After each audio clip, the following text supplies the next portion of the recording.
C'est pour interpeller, c'est pour que les gens se questionnent. C'est une rencontre, c'est démarrer une conversation entre des chercheurs, des scientifiques d'une part, et puis d'autre part des citoyens, des élus. C'est faire comprendre les liens qu'on a, nous, à Strasbourg, avec l'état des rivières et des océans, comme l'explique Serge Dumont. C'est partout la même eau, hein. Cette eau circule, cette eau s'évapore, cette eau précipite, cette eau s'écoule. Nous sommes constitués d'eau, toute la nature, la vie n'est pas possible sans eau.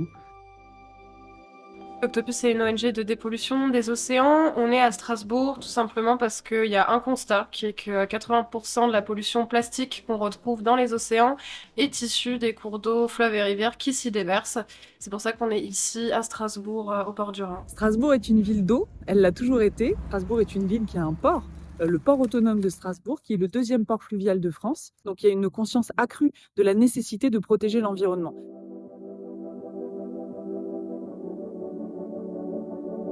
On pourra regarder des documentaires qui illustrent, on pourra discuter avec des chercheurs pour aider à comprendre, et on pourra mettre la main dans l'eau, sentir, avec les activités d'Octopus. L'idée de notre association, c'est d'amener l'aspect de transmission. Comment on peut revaloriser des matériaux qui sont jetés, donc le plastique.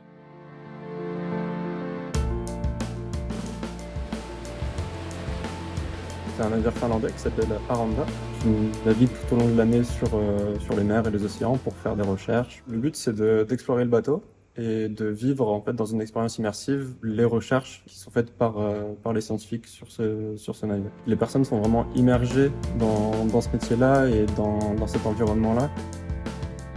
La vulgarisation scientifique, quelque part, c'est aussi les chercheurs qui sortent des laboratoires.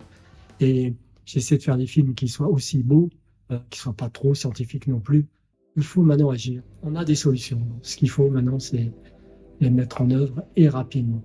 L'Océan commence à Strasbourg, c'est aussi toute une série d'activités préparatoires autour de la plage urbaine pendant l'été à Strasbourg ou lors de la Journée mondiale de l'océan, c'est le 8 juin, avec la visite d'un voilier scientifique allemand qui démarrera son périple de Strasbourg jusqu'à la mer du Nord.